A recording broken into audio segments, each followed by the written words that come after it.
so we've got several emails asking how to motivate players to train.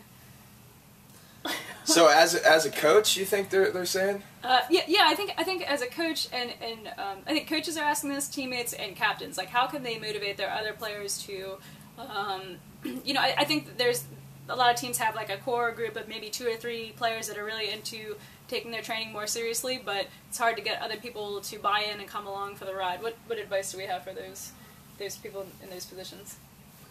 Well, as a coach, I think it starts by leading yourself first. So if you're telling everybody on your team to go train and you're, not very fit yourself, or you don't do it yourself, then that's where it starts. It starts with you. You need to kind of lead by example if you can.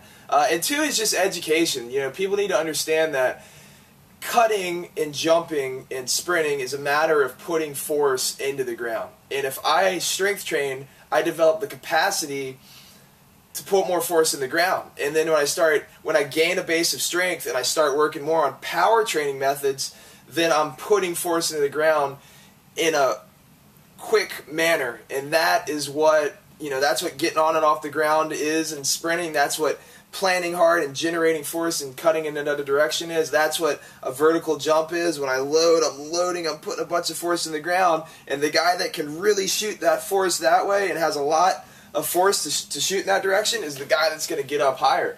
So just kind of understand this stuff, and understanding that gains in mobility and flexibility are going to help us prevent injuries, and just educating these guys. Yeah, so a matter of leading by example, a matter of educating your players. I also think some of it's a matter of realizing that it's not going to happen overnight. Like you can't verbally convince someone of.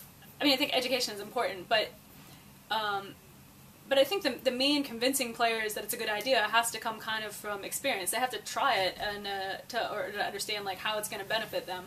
So I think as a captain, it's a tough position to be in.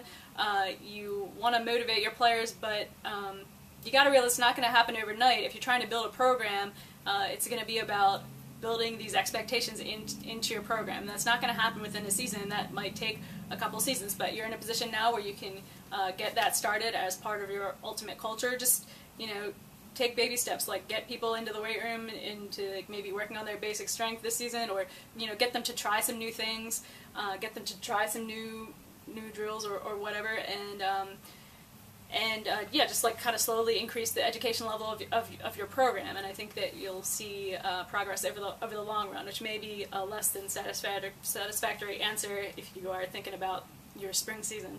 Another idea is you could start on the field, like yesterday in the clinic. We're here in New Jersey. We did a clinic out near Columbia High School, New Jersey, and we added a strength section, and we talked about, hey, we're going to go on the field, we're going to do split squats, and we're going to hold that for 30 seconds. We may do 5 seconds down nice and slow, and then hold. Hey, we're going to do push-ups, really 5, 4, 3, 2, 1. We're going to do planks, or we're going to do hollow holds. We're going to do one-leg RDLs, and we're going to do all that on the field for a couple weeks, and then you could kind of trick your team by doing that for a couple weeks, and then once it starts getting really easy, these guys can hold a split squat for a minute, and can do SLDLs without being all wobbly. They can hold a plank, they can hold a side plank, they know how to squeeze their butt, they can do bridges. You could say, hey guys, you know what?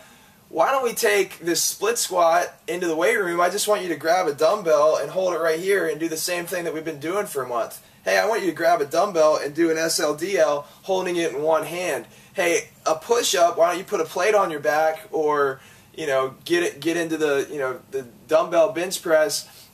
Hey, we've been working on the body weight squat. Why don't you grab a dumbbell, hold it here? Why don't you put a barbell in the front rack position and do that? And I think kind of tricking them by starting with a couple weeks of body weight stuff, and then just saying, hey, this body weight stuff, we run out of ways to load it. How do we want to keep getting better and keep getting stronger at it?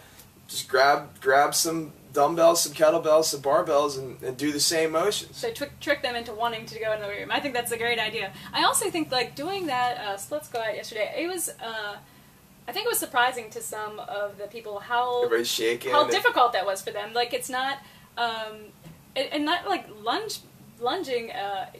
That single leg strength is so important for ultimate. If you do that with your teammates and they realize how bad they are at it, it might kind of fire them up a little bit, make them realize, like, hey, like, you know, I can't hold this split squat for 30 seconds without wanting to fall over. Like, that's something wrong there. Sweat pouring off it. Right, so, so, I don't know, there's some suggestions, but I think that question about the motivation is just, it's a multifaceted question, and I think that's one of the tricky ones, but I wish you all the best of luck with your teammates.